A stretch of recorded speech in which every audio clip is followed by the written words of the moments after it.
You have the floor, sir. Thank you very much. I do want to start out by thanking the Natchitoches Parish School Board for the opportunity to be here and apply for Superintendent of Schools. Really excited about that, and we'll see what's ahead. In preparing my background and experience, 39 years and fitting it into 10 minutes was an interesting task, and I think I've done it.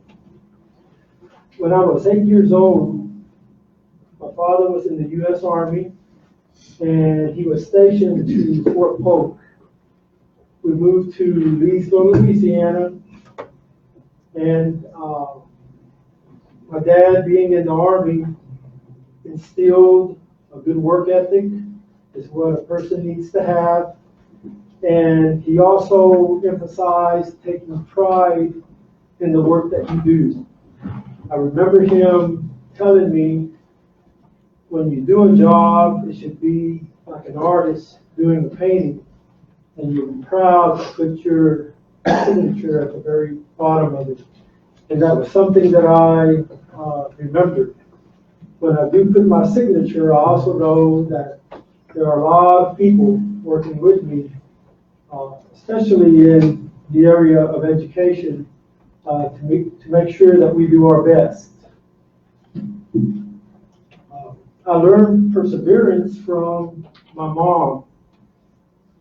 In 1967, my dad was deployed to Vietnam.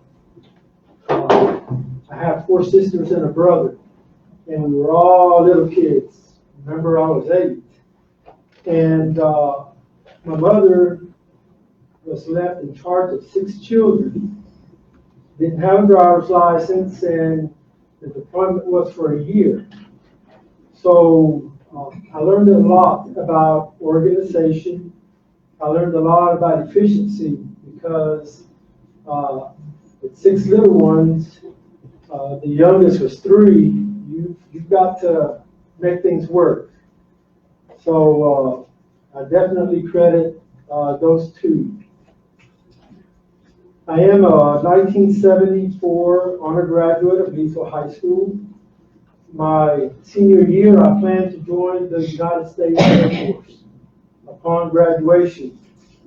But my high school principal, Dr. H. Lynn Russell, and the senior counselor, Bernia Lenahan, they had different plans, and they encouraged me to think about education, go to college, become a teacher, and come back to Leesville High School.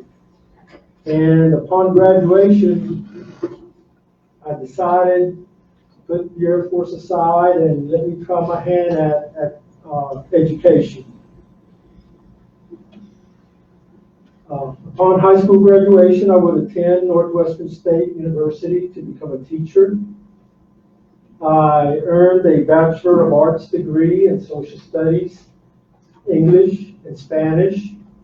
When I was working on my degree, many people told me, Mr. Toro, you're not going to get a job teaching.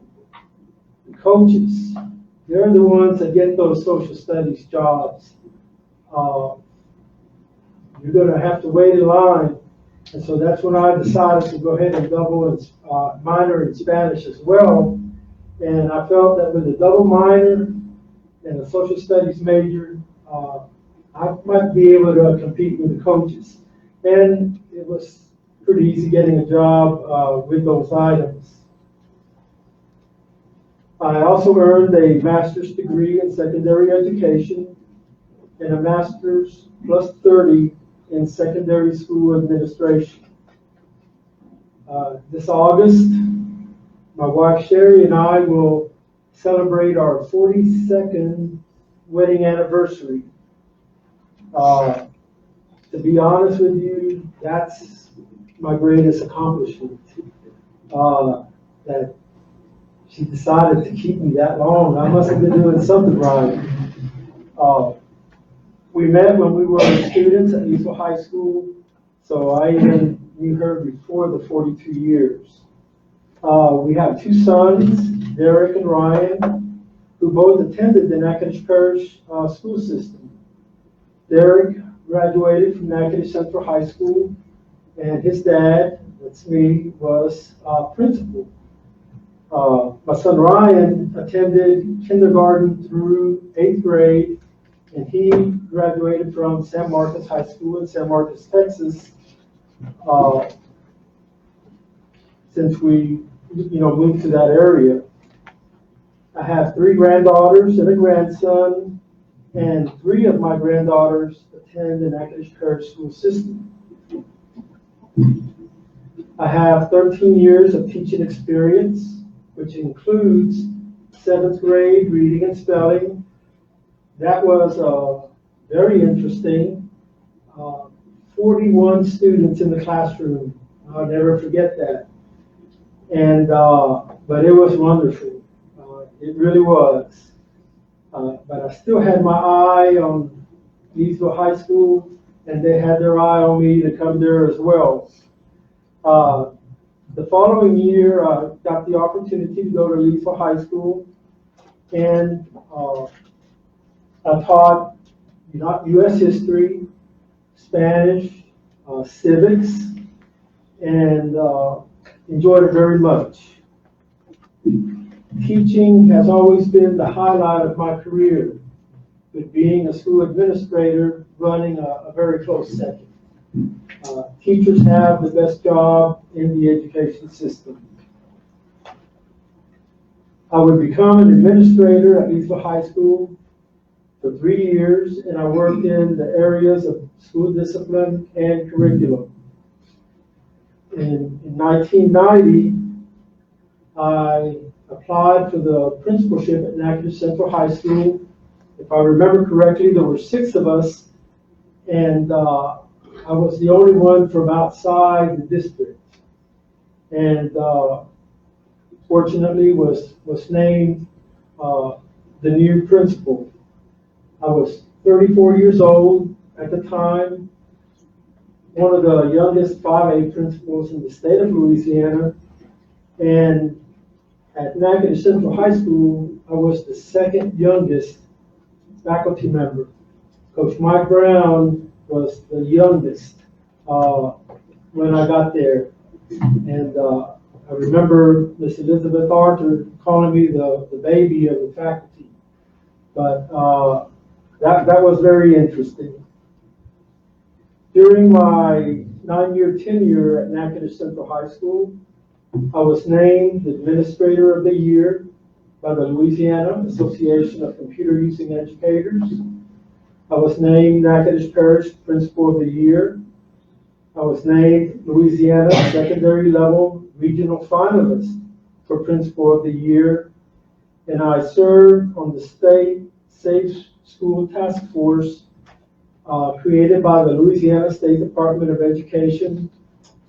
Cecil Picard was the superintendent at the time. In 1992, Natchitoches Central High School was named one of the top 5 high schools in the state of Louisiana by the Louisiana Department of Education. So when I look at my 9-year tenure, I also see proven leadership. The largest high school in the district, and we did some great things. The faculty, staff, students, many of my students as principal are now leaders in the community. They have children who attend Natchitoches Parish schools, and many still remember that time. After 20 years with the Louisiana education system, I retired and moved to San Marcos, Texas. In 1999, I was named principal of San Marcos High School. This was the largest campus that I've ever worked in as a principal, with a student population of 2,200 and low socioeconomic area, many students. uh, in that range, and it was a school that had many challenges. Probably the most difficult principalship I've ever had, and I know it was the most rewarding. San Marcos High School would go on to become a recognized district under the Texas testing system. It took a lot of hard work, it took a lot of dedication, it took a lot of hours. When I got there, no infrastructure whatsoever. Nothing that had been done in the previous years you could find to use as a model. You have to go from the very, start from the very beginning. And we did that. Many needs. In October, I decided it's not going to happen. Working 5 days a week. I told my administrative team, we're going to have to meet. We've got to put some plans together. I said we can meet on Saturday or we can meet on Sundays before and after church. And they decided we'll meet after church in the morning and before church in the evening. We met from October on Sundays through March. Going into that second semester, every week we met with the faculty, we presented what plans we had, got their input, and that's what it took. The biggest obstacle that I faced as a principal, the teachers did not believe in themselves. They did not believe their students could accomplish, that they could accomplish at a high level.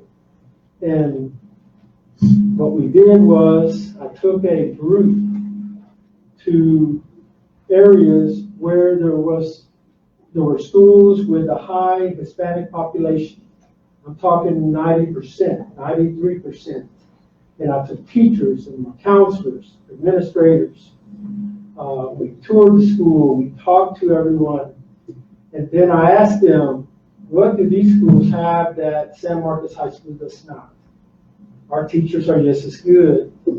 Our students are capable. And teachers began believing in themselves. And we accomplished quite a feat, having the highest test scores in the history of San Marcos High School. One teacher told me in conversation, Mr. Toro, you brought one thing that we've been missing for many, many years. And I said, what's that? And she said, hope. And but it took everyone working together, and it took going, beyond. In 2005, I became principal of Brewer High School in Fort Worth. During my tenure, I expanded the technology program. We offered new courses, veterinary science, banking and financial systems, introduction to health science, criminal justice, and culinary arts, just to name a few. In 2008, I was named principal of Grand Prairie 9th grade center. This 9th grade center had 1,100 students. And later I was named principal of 2 elementary schools in Grand Prairie ISD, and also named principal of an early education center. This gave me a unique opportunity to work with elementary schools, because remember, I'm high school. I know nothing about elementary schools. So I had 7 years to learn the day-to-day operations of elementary, and believe me, they're very different. The one thing I can say to this board, I can relate to every teacher in this district from pre-K to 12th grade, and I've got the t-shirts to prove it. Been there and done that. And once again, the needs that teachers have are different. One of my favorite times was working as principal of the Early Education Center in Grand Prairie. And gosh, that was so much fun. 5-year-olds and 4-year-olds just all over the place. And the things that these little kids could do, they even surprised this principal. I went into one pre-K class, and the teacher was teaching math, and they were talking about number lines. And she asked one of the students to explain. And I sat there and I listened to this little 5-year-old, and I assure you, he sounded as knowledgeable as some of the 9th graders I've heard talk about number lines. There's nothing that these kids can do. Early education, really one of the most important stages in education. If you want kids to read, by the time they leave the 3rd grade, that has to be a high quality early education program. That has to be a must. That will make a difference in your test scores. From 4th grade on up. That will make a difference in their decisions to go to college. And it surely will make a decision in completing high school. As the early education. Mr. Toro, we're going to run out of time. Okay. We're about 17 minutes into our 10-minute presentation. Okay. And I don't want to rush you, cut you off, but we will be asking questions and we'll not be making eye contact with you. And so we apologize for that in advance. But all those experiences, we definitely appreciate it, and we have them on your resume. Yes, sir. But you do bring some interesting things with your comments about early education, and it's absolutely dead on. Yes, sir. Mr. Garner? Okay. How do you establish an effective development program and establish a track for employees? Okay, in establishing an effective professional development program, you have to identify the needs of your district. You have to identify the needs of the various campuses. You have to see where your campuses are. You can have a magnet school, you can have a lab school, and their needs are going to be different than those of their counterpart that may not have the students that they have. So definitely identifying the needs of the district, of the individual schools, getting input from teachers. They're some of the best people to tell you what it is that they need to do their job better. So definitely not leaving them out. In establishing a career track for employees, having items in place that will help you identify the very best of the best that you have. Those that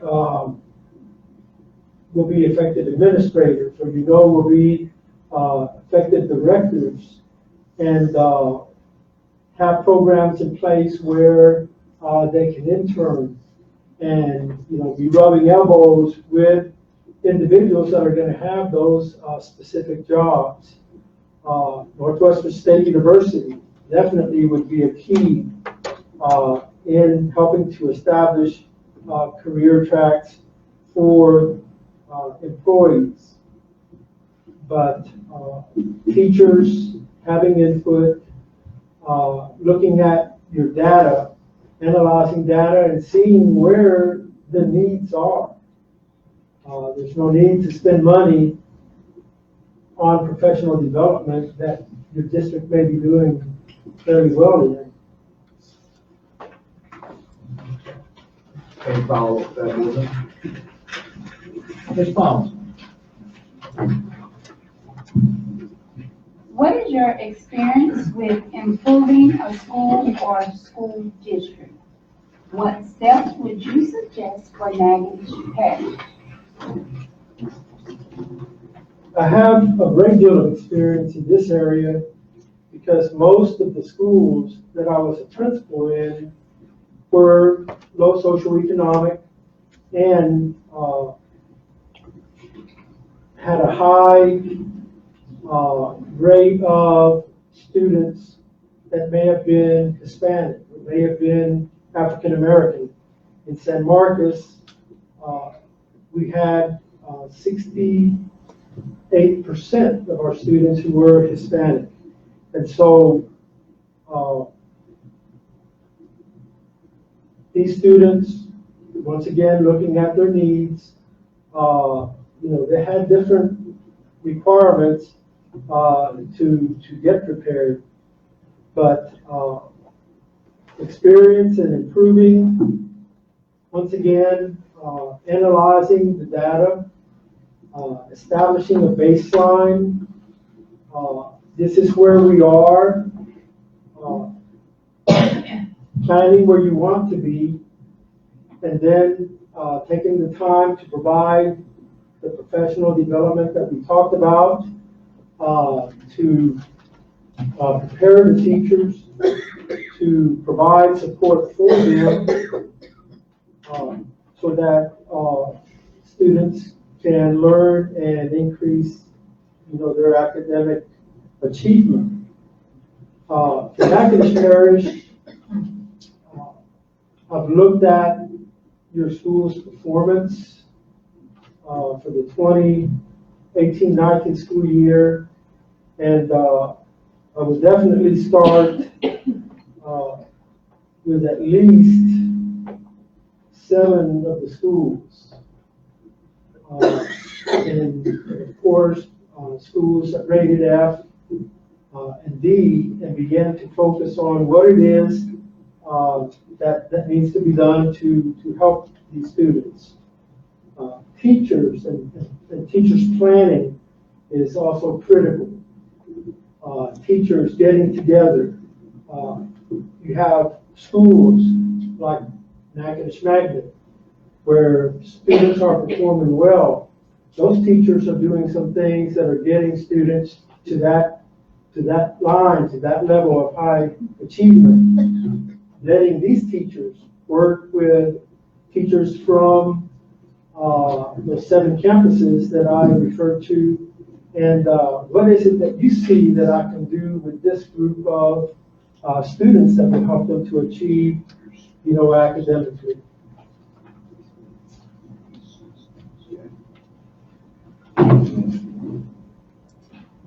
Any follow-up? Mr. Dean? What experience do you have with budgets, and how do we ensure that we're being physically responsible with our financial resources, and how do we communicate that to our board and community stakeholders? I do have significant experience with budgets as principal of San Marcos High School with 2,200 students.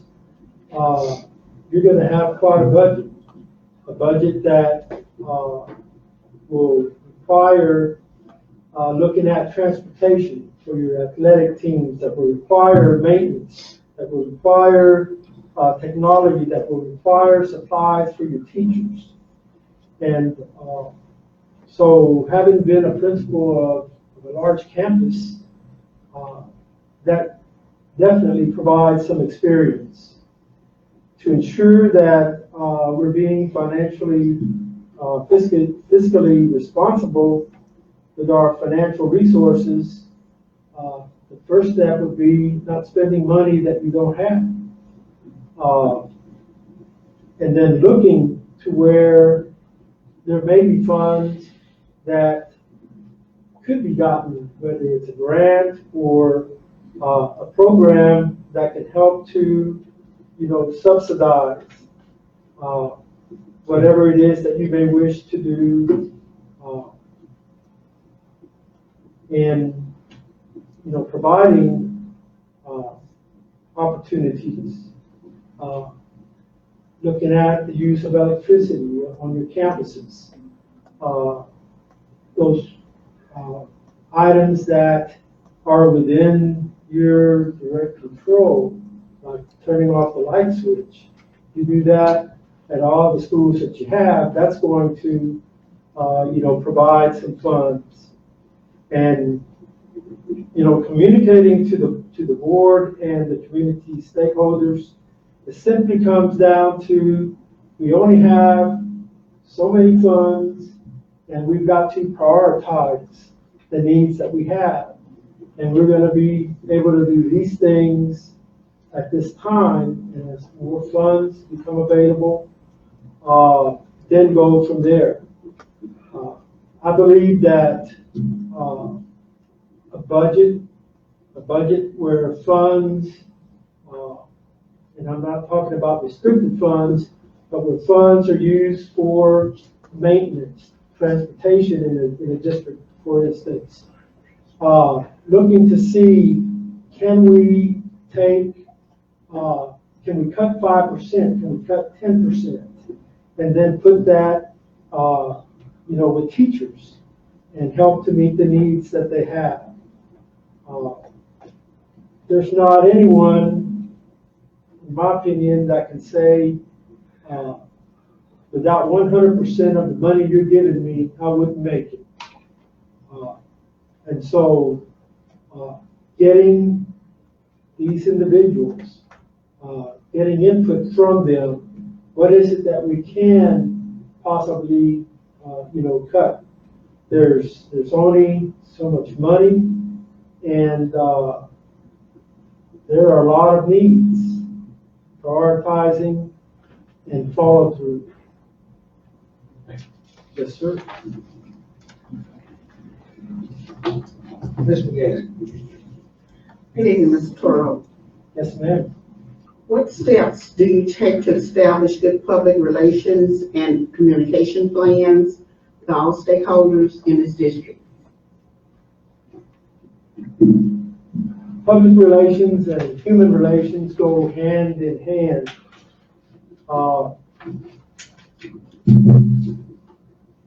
In communicating, the media definitely is going to be one way of communicating with our stakeholders. I remember as principal of Natchitoches Central High School, when something good or positive happened on our campus, we made certain we contacted the Natchitoches Times and other media, because for every 10 positive things that occur at your campus, it only takes one to blow them out of the water. Not only did I call the media when great things happen, I also called them when not so great things happen. And not so great things do happen, and they happen on every campus. You know that. And so building a trust with the media that, Mr. Toro is calling me to give me some pretty bad news here. And that's how trust was developed. Communication plans are crucial.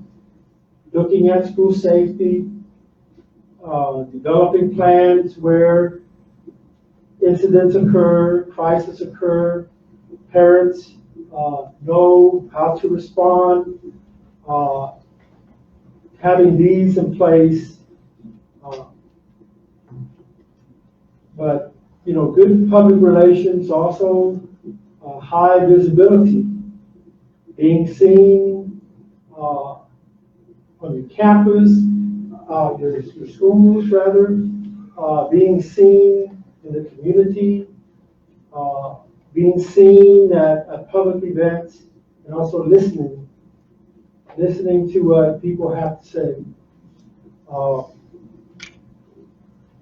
What I have found is one of the greatest public relations strategies is simply to have an open door policy. Where people can come in and take time to talk to you. It was difficult to have an open door policy as a principal of a large high school, but we did that. But I learned very quickly. It took me less time to address the crisis or deal with the volatile situation when I listened to those people firsthand than did to try to solve it later when things are really blown out. There's a problem providing stakeholders a way that they can communicate suggestions, communicate concerns, where they can simply come by and just say, wow, Mr. Toro, you're doing a fabulous job. And I don't mind hearing that. So those are steps that I would take to establish good public relations, with the understanding that the other side of that coin is human relations. Thank you.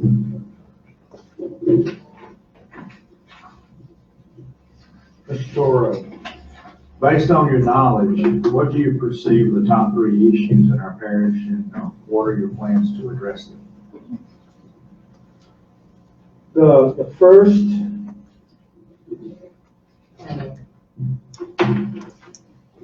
the establishment of discipline environments in all campuses. And there's room for improvement in all campuses. Providing a learning environment where students can learn and teachers can teach.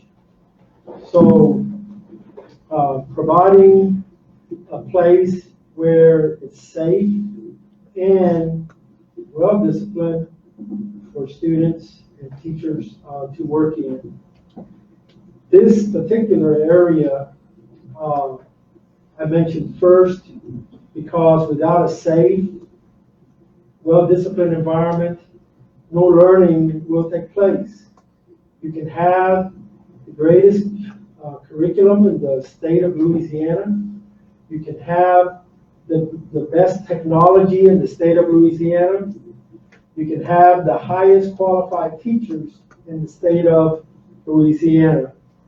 But if a safe and well-disciplined school environment is not evident, you're spinning your wheels. So focus in that particular area. The second that I would select would be improving student academic achievement.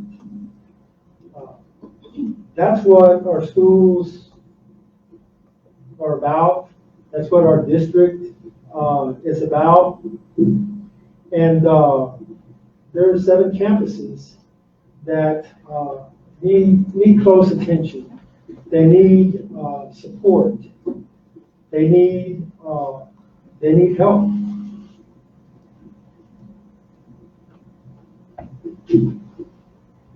The third item,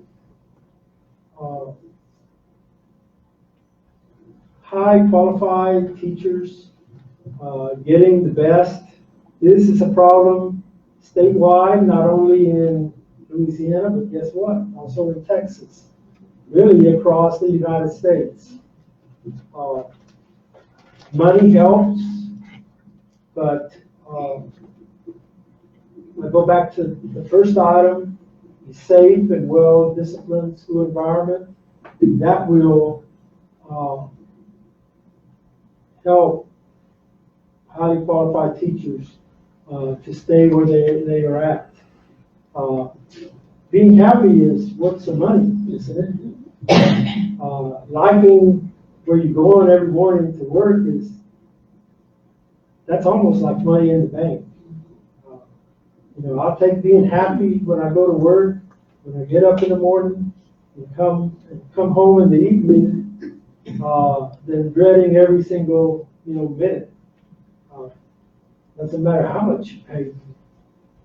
Life's too short. Go ahead. What are your thoughts on suspension? You talked about discipline. Yes, ma'am. Suspension, kids are not going to learn at home.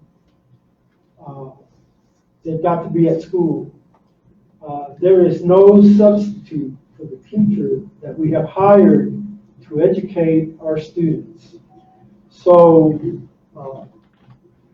every measure needs to be taken to try to avoid suspension and expulsion for that matter. There are times when it needs to happen. Child brings a weapon on campus, they got to go.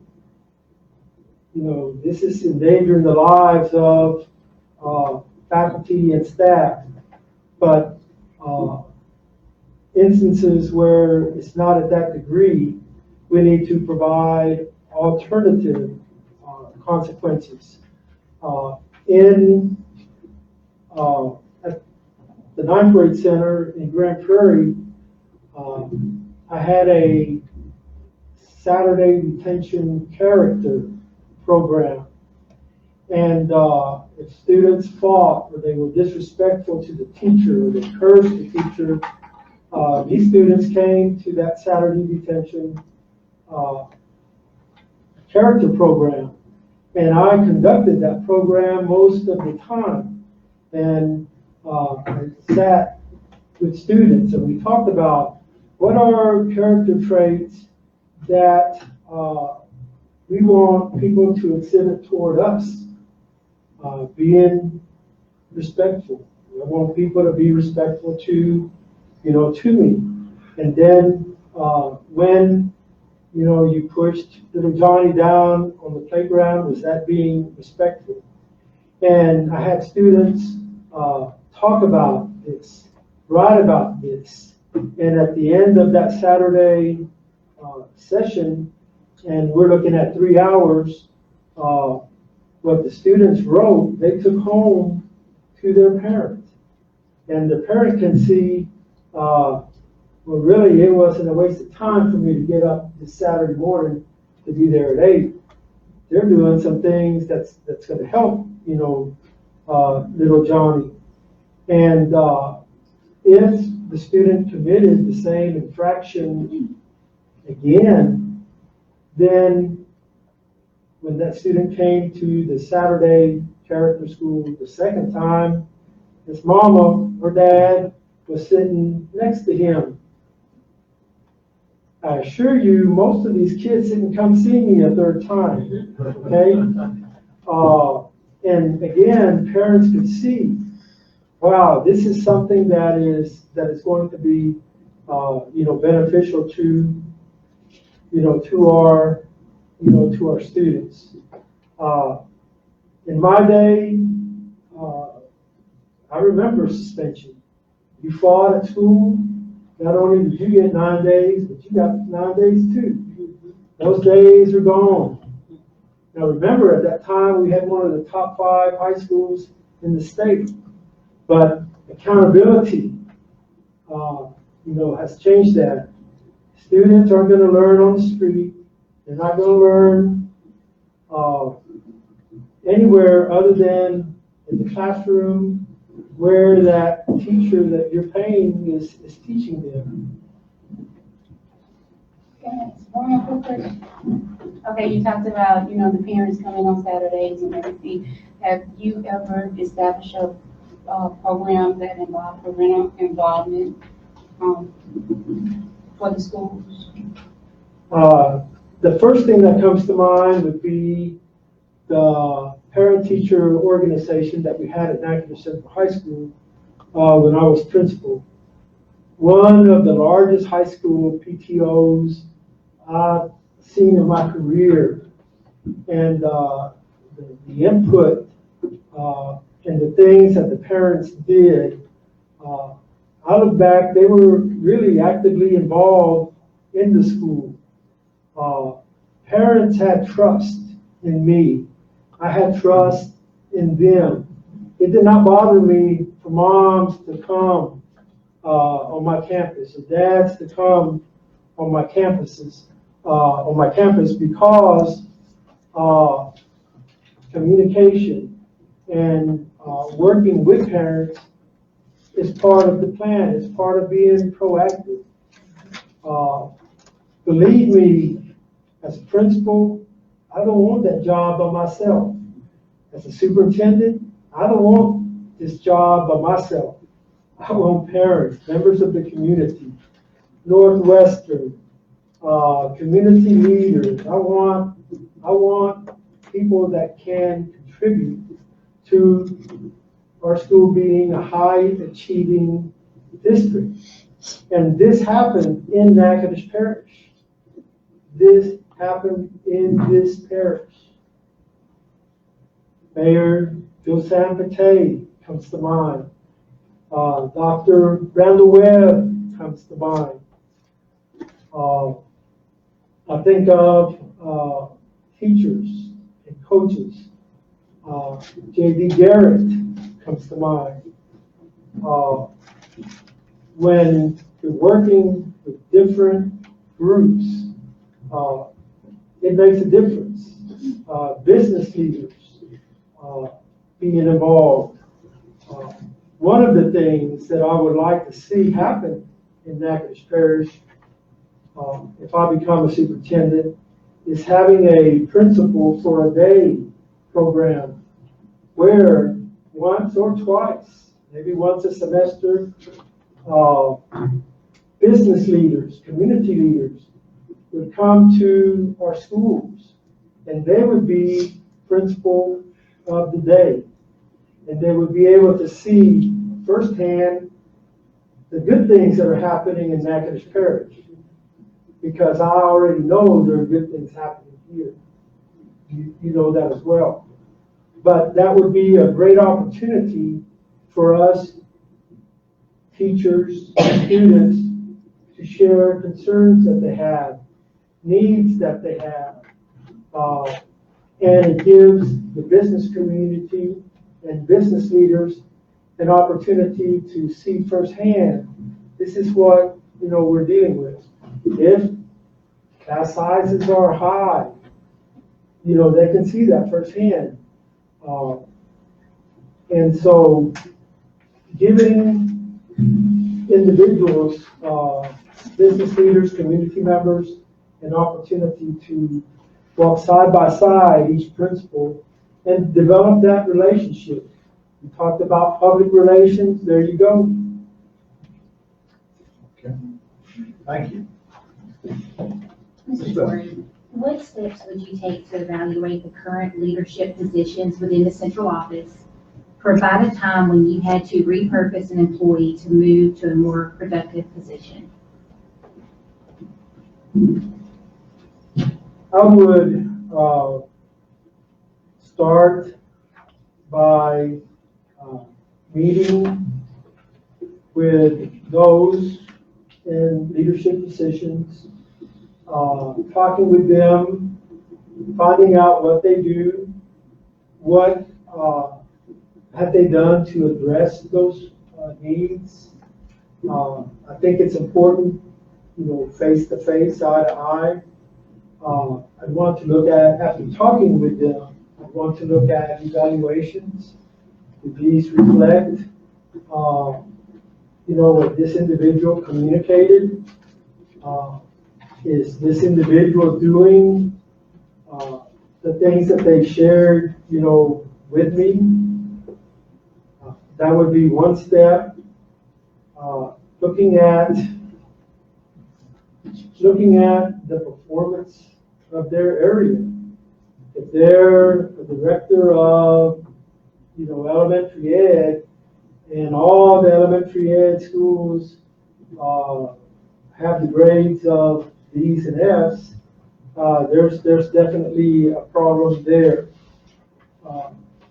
I am a person, I want to see firsthand.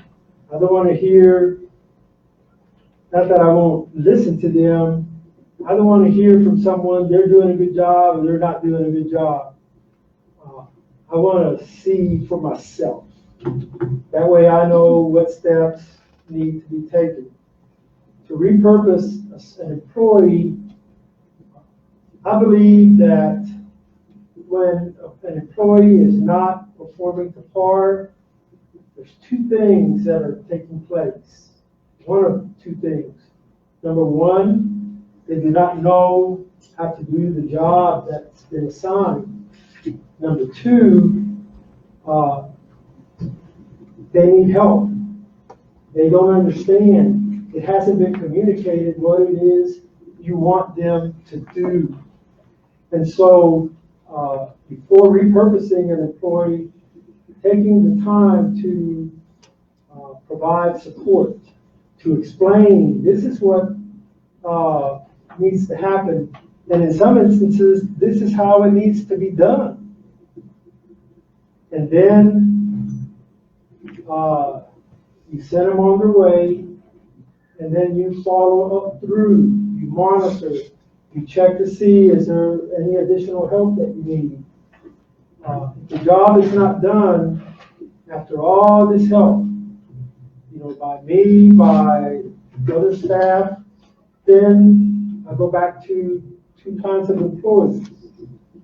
When they're not meeting the goals that they should be meeting. They can't do the job. Well, I know now that's not it.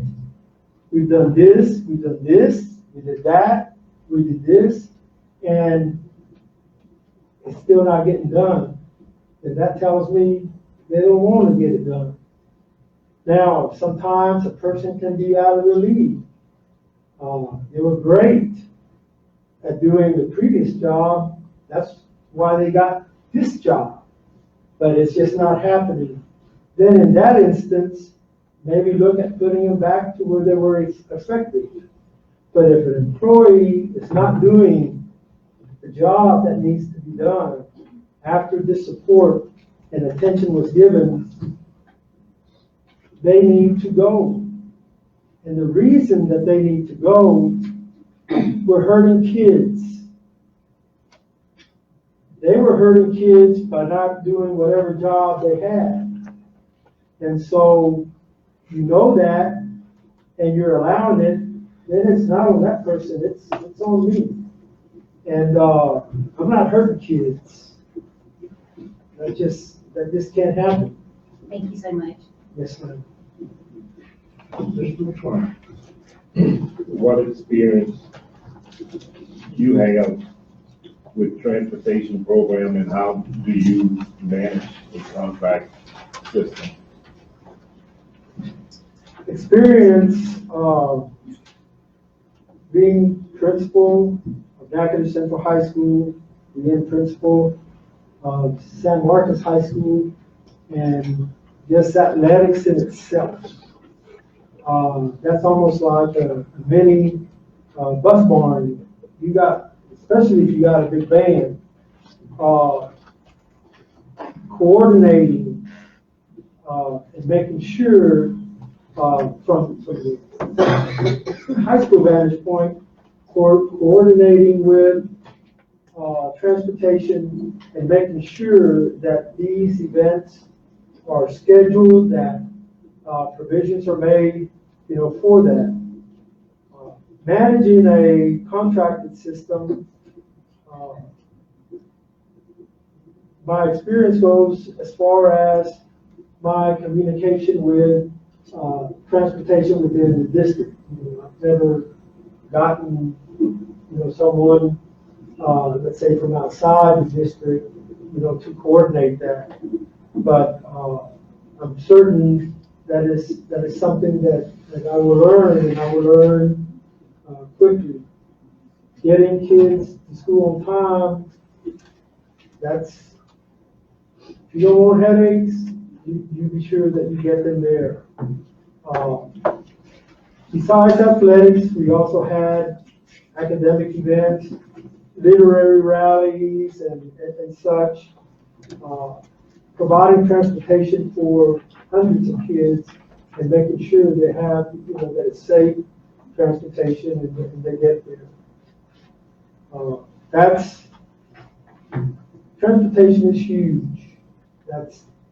And if it's not taken care of, especially as you start the school year, 99% of the calls that you're getting, I assure you, will be from transportation. Well, we've been there. You got that T-shirt. Yeah. Thank you, Ms. Toro. Yes, sir. Board members, we're running a little tight on time, so let's keep our conversation. All right. Reverend Action. Good evening, Mr. Toro. As you already know, we have a large African-American student population here in Natchitoches Parish. How do you foresee enhancing meaningful administrative positions for qualified African-Americans throughout our parish? A key to high academic achievement, when you look at a large African-American student population, will be having African-American teachers and administrators that can serve as role models for them. Enhancing, looking for the best. When I look for teachers for my students, I didn't necessarily just stop with San Marcos CISD or Grand Prairie ISD. I also looked at what's in Leesville. What do they have that can possibly come in and help fill those positions? My preference would be those that are homegrown, of course. Having internship programs for them within your schools where they can work.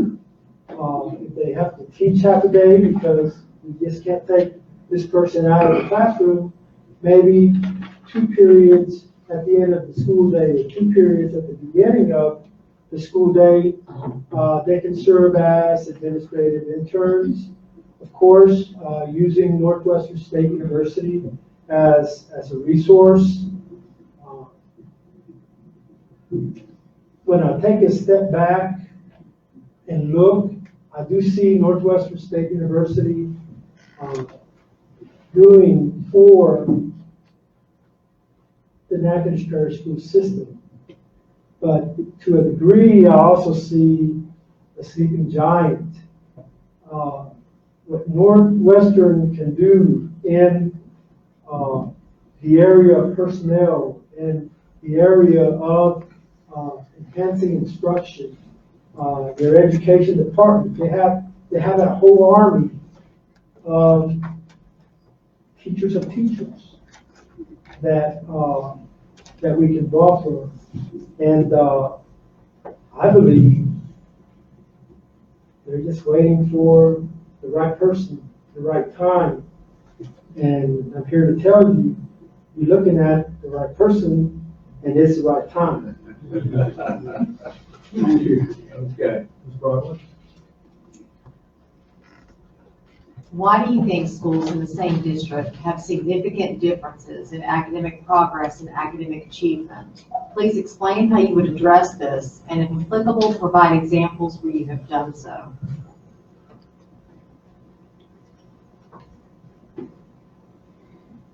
Differences in academic progress, it can have to do with the type of campus that we have. Looking at the lab schools, which are an extension too of Northwestern, and the magnet schools, they are selecting students that will attend. So in selecting students, there's a tendency they may be performing higher academically. And so you basically have campuses that,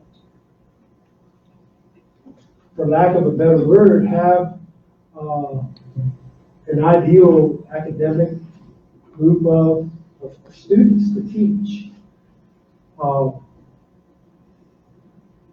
That does affect academic achievement. As principal of Grand Prairie 9th grade center, they started a campus that was able to select who goes to that school. And I clearly saw high-performing students going. And so that does affect the progress. But I believe those same teachers, and at times they may even have higher degrees, they may have more experience, they can provide assistance in planning with those on the other campuses. And that is something that I've done.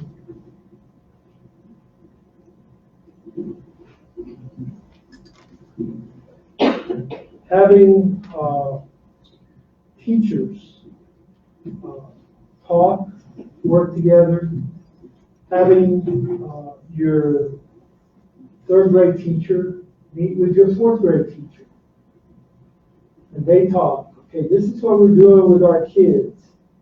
Is that going to help them when they get to the next grade level?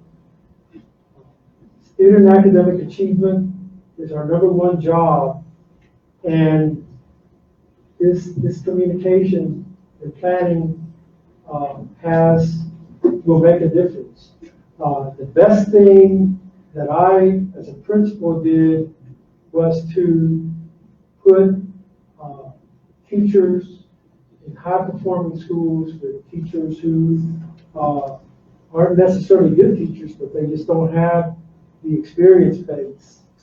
And I go back to a safe, well-disciplined classroom environment. One of the reasons that academic achievement may not be as high, you've got young, experience-wise teachers who they just don't know what to do. Getting these teachers, veteran teachers, to connect. And this is how I handle that problem. That I think is the best way one of the ways to address that. Ms. Wells? What will you do to increase dual enrollment and jumpstart pathways? Increasing dual enrollment goes back to your highly qualified, teachers, master's degree teachers. So the recruiting of qualified teachers to come in where students can take these courses. I go back to Northwestern State University. When I was principal of San Marcos High School, we had teachers come from the university and teach dual credit courses. There may be somebody that can come in and teach a period or two, because if you give the students an opportunity, they will find this of interest. We've sent kids to college with almost 2 years of college credit in Grand Prairie ISD. Can you imagine how much money that has saved? There were teachers and counselors on my staff. In my talking to them, Mr. Toro, I have a $100,000 student loan that I'm having to pay back. guarantee the interest would be there. Persons would be there. Jumpstart pathways. The kids are, they're interested in careers, they're interested in technology, they're interested, maybe not in necessarily going to college, but taking a pathway where they can work in a doctor's office as an assistant. Simply providing the opportunity, getting the people there. And that would be another way that would come to mind. Okay. Ms. Toro, we're at our time limit. Ms. Hugos has a question. If we can answer that and then a brief close, and we'll be in good shape. Yes, sir. I know y'all been at this a long time. What steps would you take to improve teacher and leadership morale that would not require additional funding? Well, I really have touched on the answer to this question. Ensuring that all campuses are providing a safe and secure, well-disciplined learning environment is one. Providing teachers with support, especially new teachers. When I look at education, we spend, before the start of school, we'll spend an entire week working with teachers, and providing in-service and addressing this and addressing that. And then school starts and the water faucet's turned off.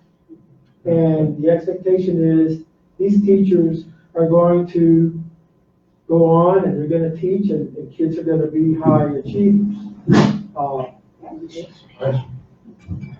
Providing support and maintaining an open line of communication. How's your class going? And they'll tell you this, I'm having trouble with this and this and that. You may not have had any idea until you asked them. And when wow, Mr. Toro must care. He took the time to come and ask me. And then when I go back to my staff and I say, okay, Ms. Johnson, she needs help with these things. My expectation is that staff, okay, let's get to this. Some of the best teachers that I have seen started out struggling. And it wasn't that they did not want to do the job. They just didn't have the experience. Providing mentors.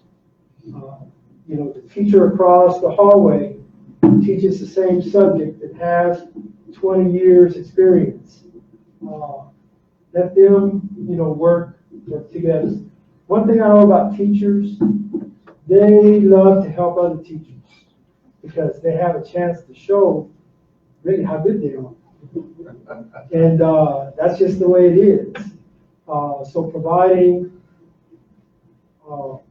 mentorship and school board office staff identify the young teachers and make frequent visits. I'm a big believer in high visibility. Anyone who was at Natchitoches Central High School, the 9 years I was principal, they know I was everywhere, especially when kids were out of class. At the schools that I've been at, that's important. Going in and seeing what's happening in the classroom. If I visit you, that means I'm showing interest. I'm caring.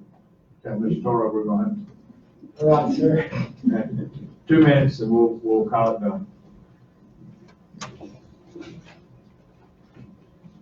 Your closing remarks. All right.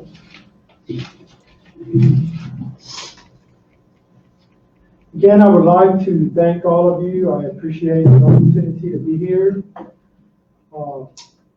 A successful superintendent is guided by one question: what is best for all students?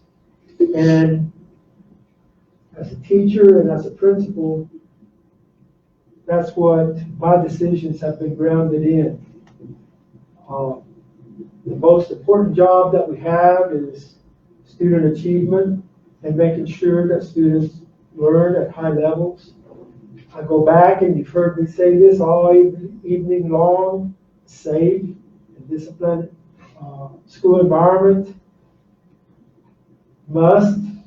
it has to be a top priority of all principals. That's in place. All these other things that we're talking about, from high quality teachers to student achievement, will fall in place.